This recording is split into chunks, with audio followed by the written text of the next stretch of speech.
जो आदेश होता हा नवीन बॅकडेट मध्ये आदेश केल्यामुळे जुन्याने दिला, नवीनने देऊ शकला. नासरेंनी दिला. 17 मेला श्री गौतम बर्दन साहेब जॉईन झाले होते. 17 मे नंतर गौतम बर्दन साहेबांनी आमचा मुद्दा तोच आहे का ज्या जेटीच्या ऑफिसमध्ये ऑर्डर निघाली पद खारिज केल्याची त्या जेटींना माहीत नसावं का? जेटी कोणी असं माणूस त्या पुढचे आदेश देते ना, पुढच्याला माहित नाही का? 13 मेला बच्चूभाऊचं पद खारिज झालं. त्यांनी 22 मे 6 जून 9 जून 17 जूनला बच्चूभाऊला अध्यक्ष म्हणून कसं काय पत्र दिलं? ज्या ऑफिसने पद खारिज केलं ना. खरं तर लगेच दुसऱ्या दिवशी कालही पत्रकार परिषद झाली आणि आज अधिक पत्रकार परिषद. मला वाटते बँकेत पहिल्यांदाच एवढ्या संख्येनं उपस्थित झालात त्याबद्दल आपले आभार, धन्यवाद. आमचे ज्येष्ठ संचालक नरचंद्रजी ठाकरे, आमचे उपाध्यक्ष ढेपे साहेब, अजयजी. खरं तर बँक आपण 20 वर्षाचा कालखंड जर बँकेचा पाहिला तर तो 1500-1700 कोटीच्या ठेवी आणि आमच्या 1.5 वर्षात या बँकेची ठेवी 2400 कोटीवर गेली आणि 400 कोटीनं वाढली. म्हणजे हा चमत्कार आहे. म्हणजे जी बँक 15-20 वर्षामध्ये 1500 ते 1800च्या दरम्यान ठेवीवर जातं ती बँक 1.5 वर्षामध्ये आमचा कालखंड सुरू झाल्यावर ते 2400 कोटीवर ठेवी जातं. म्हणजे 400-450 कोटीनं आपण बँक दिली आणि त्याच्यामुळे कर्ज वितरण आधीच झालेलं आहे. आणि भाग भांडवलामध्ये सुद्धा आपण किमान 10-15-20 कोटीनं आपण वाढलेलो आहोत. आणि अनेक योजना, म्हणजे राज्यातली पहिली बँक आहे जी नाबार्डला, म्हणजे नाबार्डच्या सगळ्या योजना आता या बँकेतून सुरुवात झाली. काय झाला तर पश्चिमेमध्ये फक्त नाबार्डच्या केसेस जास्त व्हायच्या. आज अमरावती जिल्हा महाराष्ट्रात सगळ्यात आघाडीवर आहे. म्हणजे मग तुम्ही बकरी पालन असेल किंवा कुक्कुटपालन असेल किंवा चाऱ्याच्या योजना असेल 50% सबसिडी. वाटते ही नाबार्डची एकमात्र चांगली योजना आहे का ती 50% सबसिडीवर घेणारी आहे. राष्ट्रीयकृत बँकला आपण देत नाही. आणि आपल्या बँकेनं आतापर्यंत 25 ते 30 म्हणजे राज्यात सगळ्यात मोठा आकडा आपण ओलांडलेला आहे. आम्ही नेहमी पश्चिम महाराष्ट्राचं गुणगाव गावत होतोय, पण आमच्या या बँकेनं आता त्या पश्चिम महाराष्ट्राला मागं टाकलं हे तेवढं बरोबर आहे. शैक्षणिक लोन शेतकऱ्यांना आपण सुरू केलं. हा एक चांगला पुढाकार आपण याच्यामध्ये घेतलेला आहे. ज्यावेळेस 6% परतावा आल्याशिवाय कर्ज वाटू नका असं जेव्हा धोरण होतं आणि 6% माफ व्याजीची योजना आहे तेव्हा याच बँकेनं पुढाकार घेतला आणि महाराष्ट्राचा प्रश्न या बँकेच्या व्यासपीठावरून आपण सोडला. ही फार मोठी जमेची बाजू आहे. आणि आपण एक काळ पाहिला होता तर त्या काळामध्ये कर्ज वाटप कमी राहायचं आणि गुंतवणूक जास्त व्हायची. म्हणजे त्याच्या बऱ्याच तक्रारी झालेल्या आहे. आपण लक्षात घेतलं का बँकेचा एकंदरीत हा जो 1.5 वर्षाचा इतिहास आपण पाहिला तर आता हे सगळं आपण पाहतोय का ह्या सगळ्या म्हणजे बँकेची साधी आमसभा तुम्ही पाहिली असं तर अशा भागात व्हायची का कुठं बसायचा तो. आज आमसभेचा सगळ्यात जास्त उपस्थिती असणारी म्हणजे लहान लहान गोष्टी आहे पण त्या सुद्धा करता आलेल्या नाही. बँक अर्ध्या अधिक शाखेमध्ये या सगळ्याच्यामध्ये आम्ही सगळ्या संचालकांनी म्हणजे कमी आहे पण दमदार आहो हे आम्ही दाखवून दिलं. आणि बरेचदा आम्हाला असं सांगितलं जायचं का बच्चू कडूचं जे म्हणतं ना कोणाचं तरी मृत्यू कोणाच्या हातात असतं मेंदूत असतं त्यांना असं वाटतं बच्चू कडूचा मरण हे पदामध्ये आहे आणि त्याच्यामुळे पदावरून आमदारकी गेला म्हणजे बच्चू कडू थांबून जाईल, अध्यक्षपद गेलं म्हणजे बच्चू कडू थांबन. तर त्या सगळ्या लोकांना आम्ही सांगू इच्छित आहोत का बच्चू कडूचं मरण पदात नाही. आम्ही आमदारकी झाल्यानंतर सगळ्यात जास्त रन म्हणजे आमचे स्कोअर जे आहे लोकहिताचा हा आमचा तर अधिक वाढलेला आहे. म्हणून त्यांना आम्ही इशारा देतो का पद आणि एखादा जेलाची वारी बच्चू कडू शकत नाही. अभिजितराव ढेपेनं हे सगळं सांगितलं आहे. काय झालं याच्यामध्ये का माझ्यावर आंदोलनातली केस होती, त्याच्यात 1 वर्षाची सजा सुनावली. आता जेव्हा आपण एखादा स्टे घेतो तेव्हा तो तिथं त्या झालेल्या निर्णयाला आपण थांबा देतो, म्हणजे ते थांबतं, म्हणजे ते तो आता अस्तित्वात नाही आहे असं होतं. लक्षात घ्या.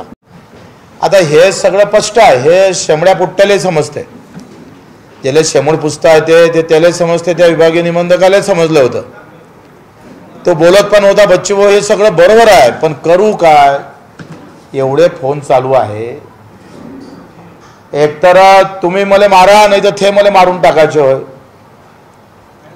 ते रेकॉर्ड केलं नाही म्हणून सांगतोय, नाही तर रेकॉर्डही केलं असतं तर बरं झालं असतं. आता विभागीय निबंधक एखाद्या गोष्टीचा संभ्रम जर असेल तर आपण काय करतो, एकतर वरिष्ठांना मार्गदर्शन मागतोय नाही तर त्याच्या विधी व न्याय विभागाच्या एखाद्या सल्लागाराकडून आपण मागतो. त्यांनी मार्गदर्शन मागितलंय 13/5ला त्यांनी मार्गदर्शन मागितलं त्याच तारखेला. म्हणजे चुका काही गोष्टी माणूस म्हणतो ना की भाई कितना भी कातिल हुशार हो कुछ ना कुछ छोड़ देता.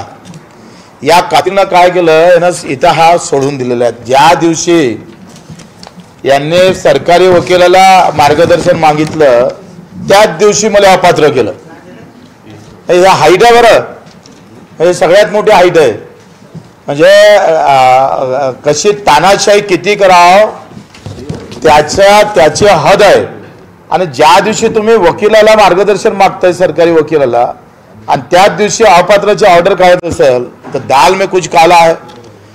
आणि 13/5ची ऑर्डर हे जून महिन्याच्या 15 तारखेला दाखवतात.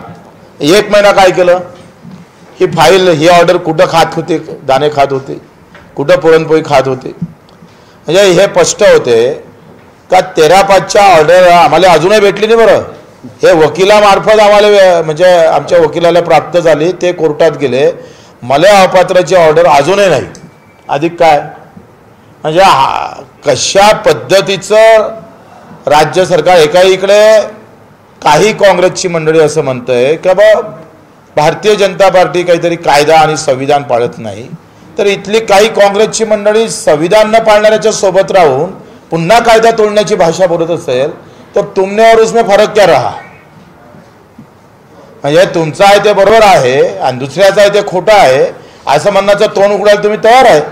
हे सरळ प्रॅक्टिस आहे.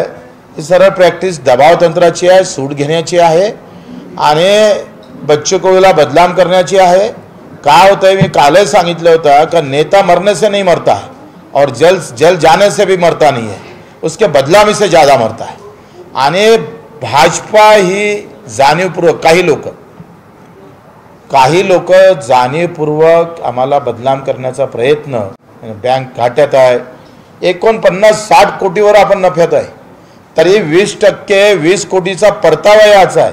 म्हणजे आपण भविष्यात पहिल्यांदा 90 कोटीवर नफ्यात जाणारी बँक ही पहिल्यांदा हे चित्र या बँकेत पाहायला भेटतं. त्याच्यातही आम्ही कर्मचाऱ्याचे पगार वाढले. 6 कोटी रुपये याच आमच्या जेव्हा घाट्यात दिसत होते तेव्हा त्यावेळेस आम्ही 12 का 13 20 वर्षापासून या कर्मचाऱ्याचे पगार वाढ होते. ते बिचारे काम करत होते आणि त्यांना आम्ही टार्गेट पण दिलं का आम्ही पगार वाढवतो पण हे टार्गेट अचीव करावं लागेल. आणि त्यांनी त्याच्या पद्धतीचं बऱ्याच प्रमाणात केलंही पण. आणि त्यांचे पगार वाढले तर 6 कोटी वेळेवर द्यावं लागले. काही 2-3 हार्डवेअर आम्ही पाहतोय बँकेच्या सोयीनं सॉफ्टवेअर वगैरे सगळ्या अधिक डिजिटलाइज कसं करता येईल असेल, अधिक ऑनलाईन कसं करता येईल, काही तो खर्च आपण वाढवला. आणि मग अशा याच्यामध्ये हे करत असताना काय होतंय किमान संचालकांनी सुद्धा बदनामी करू नये. त्याच्यामुळे बँकेवर होणारे परिणाम हे राजकारणापुरते मर्यादित नाही आहे. आम्ही जेव्हा बँकेतला संचालक अशा प्रकारची बदनामी करून उद्या ह्या ठेवीवर परिणाम पडला, उद्या ह्या बँकेच्या अर्थकारणावर परिणाम पडला, संचालकाला त्याची भीती नाही आहे. पण बच्चू कडू आणि हे सगळे बदनाम झाले पाहिजे याच्यात त्यांना जास्त रस आहे आणि हाच कडीचा मुद्दा आहे. मला असं वाटतं का आंदोलन थांबेल किंवा आम्ही थोडीशी शरणागती घेऊ, एखादा फोन मीच फडणवीस साहेबाला करण का राहू द्या भाऊ आता मी थोडंसं आंदोलन मागं घेतोय, तुम्ही थोडंसं आम्हाला दिलासा द्या, ही काही कम्प्रोमाइज होईल, देवाणघेवाण होईल, अशा प्रकारचे काही स्वप्न काही लोकांना पाहिले होते. पण त्यांना माहीत नसेल का बच्चू कडूच्या मागं कडू लागलेला आहे आणि तो कडू एवढा घातक आहे, एवढा वाईट आहे नेत्या लोकांसाठी का तुम्ही असे किती काही औषधी आणल्या आमच्यासाठी तरी आमची कडुनिंबाची औषध हे सगळेले झोमते, उरून पुरते. तुमचा मुडला जर आला असेल तर आम्ही तेले निंबाचा पाला पाठवून देऊ. आणि म्हणून अशा बेनावी किंवा कुठल्याही प्रकारचं त्याच्याशी संबंध नसताना अशा प्रकारचं आता विभागीय निबंधकाला काय करायला पाहिजे, हा अनिमित्त आहे. हा सेवा हमी कायद्याची सरळ पायमल्ली केली आहे. सेवा हमी कायदा 5(ब) काय म्हणतं का एखादा अधिकारी किंवा एखादा कर्मचारी एखादी फाईल जाणीवपूर्वक कोणाच्या नुकसानापोटी काही निर्माण करत असेल तर त्याला शिक्षेस पात्र होतं. आता आम्ही पाहतोय का आम्ही तक्रार करणार आहोत आणि तक्रार केल्यानंतर काय कारवाई करते का नाही करत, काही स्वस्त प्रशासन सांगायचं. फडणवीस साहेबांना तिकडे मस्त मंत्रालयात आता स्कॅन केल्याशिवाय तुम्हाला प्रवेश होत नाही आणि सांगतोय काय नाही ते गावातल्या गावात तक्रारी निपटा करा, कलेक्टरची तक्रार कलेक्टरकडेच निपटली पाहिजे. आणि तुम्ही इकडे फोन करून सांगायचं, तुमच्या माणसांनी इकडे फोन करून सांगायचं त्यांनी तक्रारी वाढवायच्या. अरे याचा फरक एकट्या बच्चू कडूवर पडत नाही. एका अधिकाऱ्याला तुम्ही जेव्हा एखादा कायदा तोडायला लावता तर त्याचा परिणाम जनसामान्यावर पडतं. हे कधी शिकणार आमचे राज्यकर्ते? हे शिकले पाहिजे का जेव्हा मी एक चुकीचं काम करायला सांगतोय 13/5ची ऑर्डर 1 महिन्यानं जर बाहेर निघत असेल तर याच्यासारखं अधिक काय तुम्ही कशी गुंडशाही झुंडशाही सुरू आहे. प्रभू रामचंद्राचा हा आदर्श मला वाटतं भाजपच्या काही लोकांना घेणं फार महत्त्वाचं आहे. अखेरी या प्रभू रामचंद्राचं व्यक्तिमत्व हे त्यागातून उभं राहिलेलं आहे, त्यांच्या त्यागाच्या भूमिकेतून उभं राहिलेलं आहे. निवळ रामाचा फोटो मंदिर बांधल्यानं भक्त होत नाही तर त्याच्या विचाराचं खऱ्या अर्थानं आम्ही पुरस्कर्ते झालो पाहिजे. आणि तो जर तुम्ही तोडण्याचा प्रयत्न करत असेल तर प्रभू रामचंद्राचा तो धनुष्य बाण तुमच्या आता ह्याच्यात गेल्याशिवाय राहणार नाही. ही सगळी अवस्था आहे. आणि म्हणून आम्ही आज मुद्दामून या बदनाम करण्याचा काही प्रयत्न आणि आमच्यावर झालेला अन्याय आता जर कारवाई झाली नाही तर विभागीय निबंधकालय आम्हाला हे पाहावं लागेल, त्याला विचारावं लागेल, त्याला अँटी करप्शनमध्ये द्यावं लागेल. कारण आणि तो अँटी करप्शनमध्ये सापडलेला आहे विभागीय निबंधक. तो एका मंत्र्याचा नातेवाईक आहे, तो नागपूरचाच रहिवासी आहे. आणि मग नातं गोतं सांभाळून जर आमचा अधिकारी काम करतं तर मग संविधान राहिलं कुठं, कायदा कुठं राहिला? गेला तो कायदा चुलीत, काही संबंध नाही आहे. आज बच्चू कडूवर ही तलवार उपसली, उद्या ती जनसामान्यावरच चालेल ना. मोगलाई अशीच वाढली आणि छत्रपतीने ते तलवार थांबवली. आम्ही त्याचे भक्त आहोत. खबरदार जर अशा पद्धतीचं ह्याच्यानंतर जर कोणी काही केलं तर परिणाम फोन करणाऱ्यापासून आणि फोन ऐकणाऱ्यावरही झाल्याशिवाय राहणार नाही. हे धमके नाही आहे, तुम्ही केलेल्या वागणुकीचं उत्तर आहे. आणि ते उत्तर यापेक्षा कडक आम्ही देऊ शकतोय, पण तेवढी माणुसकी शिल्लक आहे. कोणाला प्रश्न विचारल्यानंतर विचारा. ते सांगणं आता त्यांचे कॉल रेकॉर्ड घेतल्याशिवाय तुम्हाला सांगा, सबूत पुराव्याशिवाय बोलणं आम्हाला जमत नाही. पुरावा आल्याबरोबर तुम्हाला लगेच नंबर गिंबरसहित चेहऱ्यासहित फोटोसहित तुम्हाला पाठवून देऊ.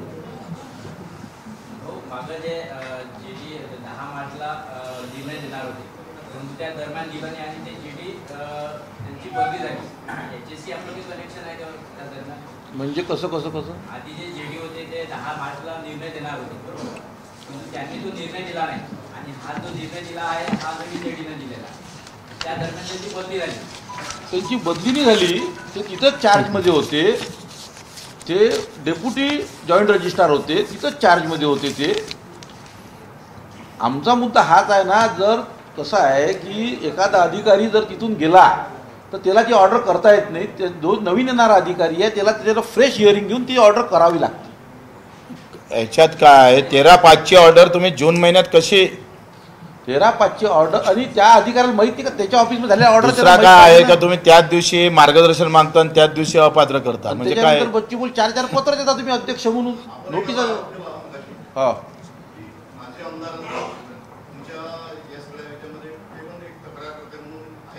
आहेत ना.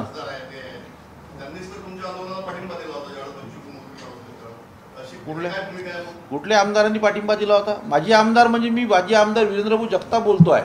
माजी आमदार वीरेंद्रभाऊ जगताप, खासदार बळवंतभाऊ वानखडे आणि बबलूभाऊ देशमुख, मला नाही वाटत त्यांचा भाऊच्या आंदोलनाला पाठिंबा होता, कारण की आम्ही ज्या टेप ऐकल्या त्या अत्यंत चुकीच्या होत्या.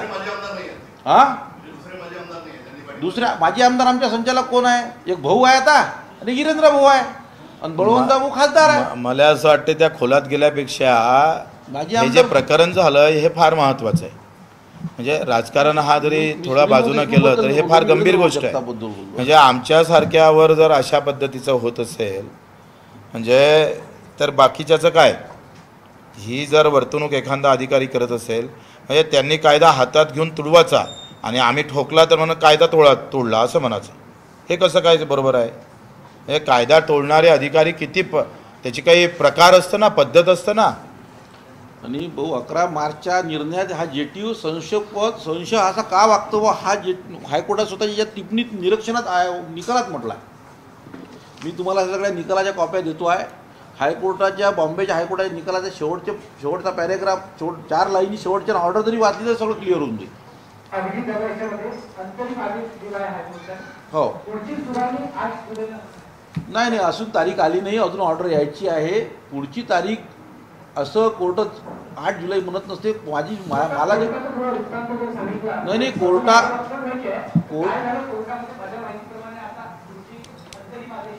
हा असं असते. काय झालं, काल हिअरिंग सुरू झाल्यानंतर त्यांची पूर्ण फौजफाटा तयार होता. आमचे वकील श्री पराग कडू होते आणि विधितज्ञ आमच्या इकडून हे दोघं जण बाजू मांडत असताना त्यांच्या इकडून 8-9 लोकांची फौज तयार झाली. त्यामध्ये काही ज्येष्ठ विधितज्ञ होते आणि सरकारच्या वतीनं सुद्धा 2-3 वकील उभं करण्यात आले होते आणि श्री नासरे साहेब यांना सुद्धा सरकारने ज्येष्ठ विधितज्ञ पुरवले स्वतःच्या सरकारच्या पैशानी. हे सगळं चालू असताना जेव्हा ही हिअरिंग सुरू, काल तुम्ही आजपर्यंत मला आठवते का खूप कमी केसेसमध्ये कालचं हिअरिंग चाललं 2 घंटे. 3 वाजता हिअरिंग सुरू झालं, 4:49 हिअरिंग संपलं.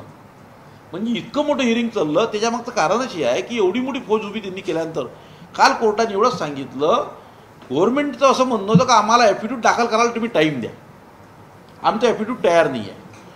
तर जज साहेबांनी माननीय न्यायाधीश मोदयांनी असं म्हटलं का ठीक आहे, तुम्हाला ॲफिडेव्हिट दाखल करायचं आहे तर तुम्ही ॲफिडेव्हिट दाखल करता तोपर्यंत मी स्टे देणार. परंतु हा मुद्दा अतिशय क्लिअर आहे की ही बॉम्बे हायकोर्टात केलेली जो स्टे आहे हा स्टेच आहे. सस्पेन्शन म्हणजे स्टेच आहे. हिच्यावर सगळं हिअरिंग चाललं आणि कोर्टाने एवढंच म्हटलं का टिल नेक्स्ट डेट म्हणजे त्यांचं ॲफिडेव्हिट आल्यानंतर. परंतु आम्हाला उच्च न्यायालयाच्या संपूर्ण प्रक्रियेवर विश्वास आहे की टिल नेक्स्ट डेटला पर्यंत त्याच्यानंतर तो स्टे आमचा कंटिन्यू होईल असा आम्हाला आत्मविश्वास आहे. नेक्स्ट डेट अजून आली नाही, अजून ऑर्डरच लोड व्हायची आहे. ऑर्डरमध्ये जेव्हा ऑर्डर येईल त्याच्यानंतर ती नेक्स्ट डेट संपदेल किंवा बोर्डावर जेव्हा केस येईल तेव्हा ती नेक्स्ट डेट संपदेल.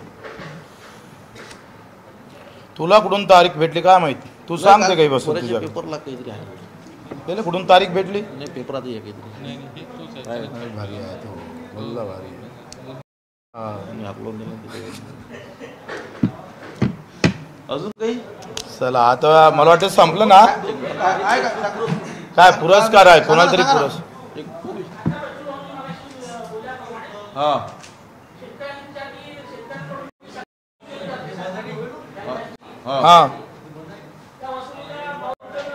माझं असं म्हणणं आहे का कर्जमाफी होईपर्यंत कुठलीही बँक सक्तीची वसुली करणार नाही आणि आमची बँक पण करणार नाही. आम्ही करतही नाही.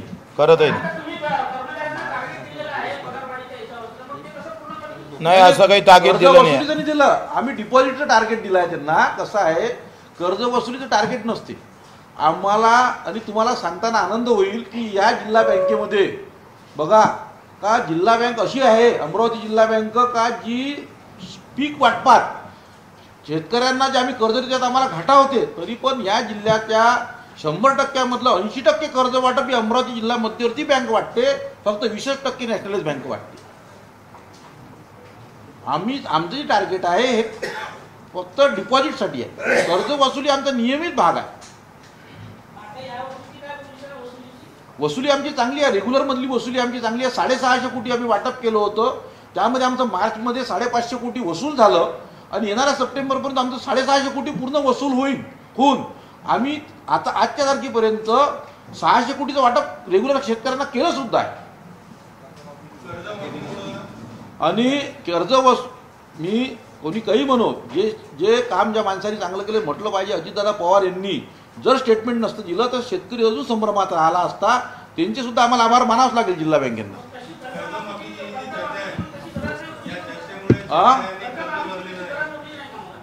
कर्जमाफी आता कर्जमाफीच्या घोषणेमुळं बँकिंगवर परिणाम पडलाच आहे.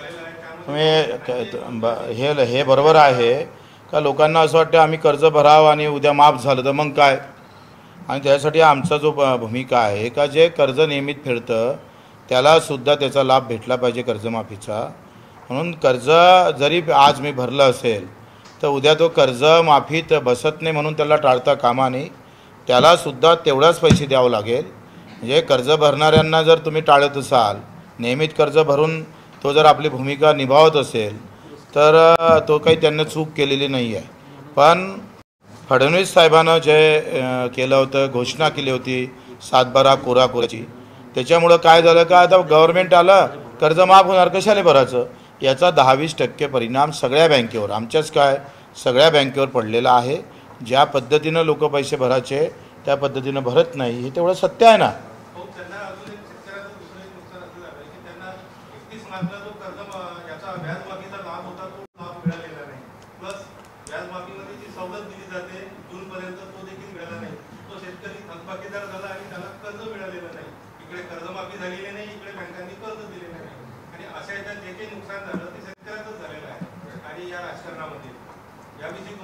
बरोबर आहे. कसं आहे का कर्जमाफीची घोषणा झाली नसती तर त्यानं रेग्युलर कर्ज भरलं असतं तर व्याजमाफीची सवलत त्याला भेटली असती. आता काय नुकसान कसं झालं का व्याजमाफीची सवलतही भेटली आणि पुढचं कर्ज तो घेऊ शकत नाही म्हणून सावकारकीकडे जाण्याचं प्रमाण यावर्षी 15 ते 20% वाढलं. 15 ते 20% अमरावती जिल्ह्याचं वाढलं. बाकीच्या ठिकाणी काय माहीत नाही. पण सगळ्या इकडे हे परिणाम झालं का बँकिंगमध्ये तो थकीत राहिला, त्याच्यामुळे त्याला सावकाराकडे जावं लागलं. आता सावकाराची कर्ज व्याजाची जी पद्धत आहे ते मारणारीच आहे. म्हणजे तुम्ही आज दर दिवशी 10 शेतकऱ्यांच्या आत्महत्या होतं, 6 महिन्यात 1000 लोकांच्या आत्महत्या झाल्या. आम्ही त्या आत्महत्या करण्यासाठी आम्ही प्रवृत्त करतो आहे. देवेंद्रजी आणि सुधीर मुंगेंनी असं म्हटलं होतं सभागृहामध्ये, जर शेतकऱ्याची एकही आत्महत्या झाली तर 306 हा मुख्यमंत्र्यावर दाखल झाला पाहिजे. मग आता तेच म्हणणारे लोक सत्तेत आहे, तेच मुख्यमंत्री आहे. हे म्हणणे बरोबर आहे का तुम्ही जर मी जर रिपोर्ट दिला का यांच्या तगादामुळं गुन्हे दाखल होते तर आपण बरेच ठिकाणी पाहिले 306 मॅनेजरवर दाखल झाला, कुठेतरी एखाद्या प्रकरणात दाखल होतं. आता मग ही पद्धत खरं तर फार चुकीची आहे. कर्ज घ्या 75 वर्षाच्या स्वातंत्र्यानंतरही आजही आमच्या शेतकऱ्याला कर्ज घ्या का लागतं हा मूळ प्रश्न आहे. आणि म्हणून मागणीमध्ये आमची दुसरी महत्त्वाची मागणी काय आहे का पेरणी ते कापणीपर्यंत सगळे कामं MRGSमध्ये कव्हर करा, म्हणजे उत्पादन खर्च कमी होईल. आणि उत्पादन खर्च कमी झाला तर नफ्याचा मानकरी आमचा शेतकरी ठरतं. स्वातंत्र्य झाल्यापासून अजूनही शेतकऱ्याच्या वाट्याले नफा आला नाही. फक्त या बोटावरची गोष्ट दुसऱ्या बोटावर जातं एवढंच ते आहे. त्याचं फक्त आपण करत राहिलो म्हणजे आपण जगतो बा असं जे वाटलं. आमची जी यात्रा आहे पंजाबराव देशमुखांच्या घरापासून तर खडक्यापर्यंत साहेबराव पाटील जे मरण पावले होते त्यांची पहिली आत्महत्या देशातली नोंदल्या गेली. पण तेव्हा त्यांनी चिठ्ठी लिहून ठेवली होती. काय झालं का हे मुद्दामून तुम्हाला सांगतो आहे का व्यवस्थेनं तुम्हाला हमीभाव भेटू दिले नाही, हमीभावाचा कायदा झाला नाही. अमेरिका हे सांगतोय का जागतिक व्यापाराचं आम्हावर बंधन येतं. आम्ही जर एखाद्या पिकाला सबसिडी दिली, एखाद्या पिकाचे भाव वाढवले तर जागतिक व्यापार जे काही संघटना आहे ते आम्हाला असं करू देत नाही. पण त्या जागतिक व्यापाराच्या संघटनेमधला अमेरिका हा मात्र 60% बजेटच्या 60% हा बजेटच्या 60% हा शेतकऱ्यावर खर्च करावा असं म्हणणारी अमेरिका, तिथं मात्र ते चालतं. बाकीचे सगळे आम्ही नियम तोडतोय. मग आम्ही पाहतोय का जागतिक हेल्थ संघटना आमचं आहे तिथं तर आम्ही कुठंच निकषात बसत नाही, रोज आम्ही नियम तोडतोय. फक्त शेतकऱ्याचा विषय आला का जगाच्या गोष्टी आमच्या समोर आणायच्या. म्हणजे साधं 3,500 सोयाबीन गेलं, तुमचे तुरीचे भाव आता पडले, हे सगळं दिसतं आहे आम्हाला. आणि देवेंद्रजीचं भाषण आहे, त्यांनी तर हे म्हटलं होतं का आत्महत्येशिवाय दुसरा प्रश्न काय महत्त्वाचा आहे. जेव्हा आम्ही स्थगन प्रस्ताव मांडतोय सभागृहामध्ये तर त्यांनी अध्यक्षांना 10 डाव सांगितलं का मी ज्या आत्महत्याचा विषय, रोज आत्महत्या येतं, मी जो दौरा केला त्याच्यामध्ये रोज लोक किड्या माकुड्यासारखे मरतात आणि मग हे मरू नये म्हणून याच्यापेक्षा दुसरं काय महत्त्वाचं आहे. तुम्ही कालच्या कॅबिनेटमध्ये शक्तिपीठाला मंजुरात दिली तेव्हा 80,000 कोटीची तरतूद करताय. ते काय एका दिवशी खर्च करणार आहे, एका वर्षी खर्च करणार आहे. त्याची 80 कोटीची तरतूद तुम्ही ठेवू शकताय आणि आमच्या शेतकऱ्याचं 25 ते 30,000 कोटीसाठी तुम्ही सांगतोय योग्य वेळ आहे. हे काय प्रकार आहे. आखरी याचे परिणाम बँकेवर पडतंय, लक्षात घ्या. आणि मग परिणाम पडल्यानंतर व्याजमाफीतून चुकला, पुढचं कर्ज भेटलं नाही तिथंही चुकला, आणि तिसरं सावकाराकडे लागलं तिथंही चुकला. पण काही बोलबच्चे नाही, पक्षाचे गुलाम, जाती धर्माचा आधार, त्याच्याशिवाय माणसं मेले तरी चालते. पण मी पक्षनिष्ठ आहे, बाप मेला तरी 72, नेता जिवंत राहिला पाहिजे. या भूमिकेत जो काही भारत चालला आहे त्याला आम्हाला तोडायचं आहे.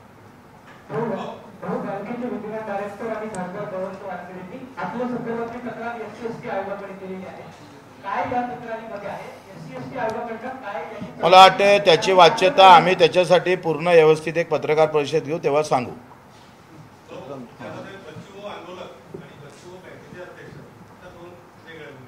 हां, बरोबर बरोबर.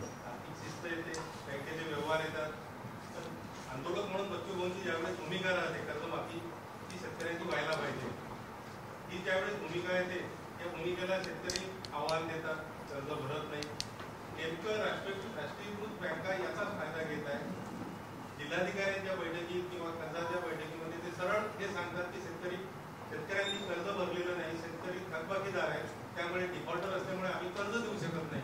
आणि अशा प्रकारामध्ये कर्ज वाटप होत नाही आहे. बँकांचा एनपीए देखील वाढत आहे. याबद्दल हे फार चुकीचं आहे. तुम्ही एक सांगा, जगातल्या बँक म्हणजे सेंट्रल बँक असेल किंवा अधिक कोणती HDFC असेल, यांचा या वर्षाचा 2 वर्षातला नफा पाहिला का तुम्ही? 3 लाख कोटी एका बँकिंगचा नफा. त्या नफ्याला काही बंधनं घालणार आहे का नाही आहे? राष्ट्रीयकृत बँकेचा नफा आणि बुडीत कर्ज शेतकऱ्याचं नाही आहे, ते सरकारनं भरलंच आहे. बुडीत कर्ज कोणाचं आहे ते बघा ना. बँका ह्या सामान्य माणसांना अडचणीत नाही आणल्या. बँका ह्या आजही तुम्ही पाहतोय, तो नाशिकचा आमचा मंत्री कोकाटे बोंबलतं ना, त्याच्यावर 13 कोटी कर्ज थकीत आहे कृषी मंत्र्यावर, आणि तो म्हणतो कर्ज भरा. ही नालायकी आहे. म्हणजे त्या नाशिकची जिल्हा मध्यवर्ती बँक जे घाट्यात आली त्याच्यातले फक्त 15 नेत्या लोकांच्या कर्जाच्या मुळं घाट्यात आली. सामान्य माणसाच्या पोटी कुठली बँक घाट्यात आलेली नाही. तुम्ही जगाच्या व्यासपीठावर तपासून जर पाहिलं तर ह्या सगळ्या अब्जोपती करोडपती लोकांनी ह्या बँक घाट्यात आणल्या. आता राईट ऑफ केलं, 1 लाख कोटीचं कर्ज राईट ऑफ केलं, म्हणजे बुडीत दाखवलं. हे काय सामान्य माणसाचा राईट ऑफ केलं? कसं आहे का आमच्यासाठी समित्या निर्माण करावं लागतं, पण मोठ्या लोकांसाठी मग कुठं होत्या लाडक्या बहिणीसाठी समिती नेमली, अनावापात्र कसे दाखवले मग? आणि बगर समितीचं आणि बगर याचं तुम्ही पैसे कसे वाटप केले? कोण जबाबदार आहे याला? काय नीतिमत्ता आहे सरकारची? हे मतं घेतले त्या लाडक्या बहिणीचे आणि मतं घेतल्यानंतर अपात्र केले, ही लायकी आहे तुमची? मला माझी भूमिका स्पष्ट आहे, माझी नियत साफ आहे.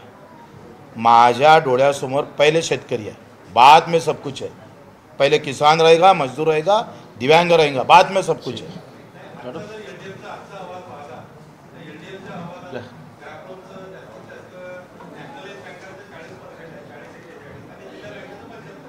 काय 75 काय नाही, 104% आहे मागच्या वेळेचं.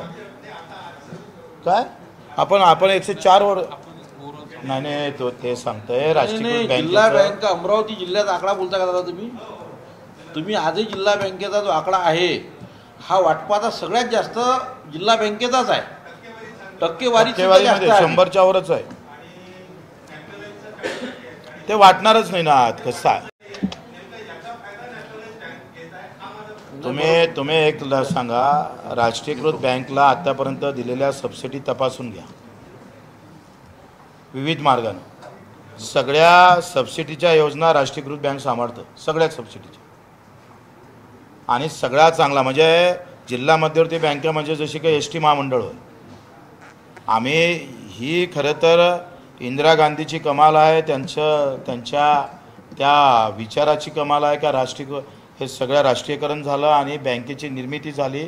आज जिल्हा मध्यवर्ती बँक सोसायटीच्या माध्यमातून गावात कर्ज प्राप्त करून देते. त्याला तुम्ही सहारा देणार नाही? आम्हाला अमित शाह साहेबांना तेच आवाहन करतोय का जर ह्या बँक जर मजबूत करायच्या असेल तर तुम्हाला याला हात द्यावं लागेल. आणि हे जर हात दिला तर तो सामान्य माणसापर्यंत जाणार आहे.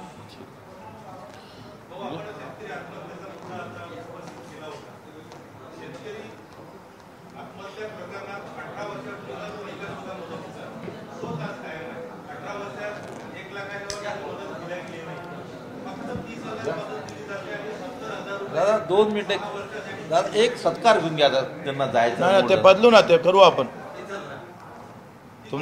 माझं म्हणणं आत्महत्याच होऊ नये याच्यासाठी भांडू. महाराष्ट्र शासनातर्फे दिल्या जाणाऱ्या लोकनायक बापूजी आनंद पुरस्कार अमरावती विभागासाठी हा पुरस्कार मिळाला आहे. याला 51,000 मानचिन्ह हा त्याचा हे आहे. आणि हे जे पुरस्कार मिळाले आहे हे आपल्या एका शेतकरी पुत्राला मिळाले आहेत. ते आमचे गजानन भाऊ मोहोळ आहेत आणि अनुप भाऊ गाडवे आहेत. हे गजानन भाऊ गाडगे, गजानन भाऊ मोहोळ लोकमतचे आहेत आणि अनुप भाऊ हे दिव्य मराठीचे आहेत. आणि हा पुरस्कार एका शेतकऱ्या पुत्राला मिळाला हा आनंद असल्यामुळे जिल्हा बँकेमार्फत हा आम्ही आपला छोटा खाली आपला सत्कार करावं अशी मी विनंती करतो. या तुमचा सत्कार आहे. अधिक एक शाल लागेल. काय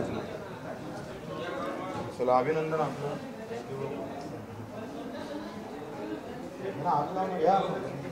हो या या.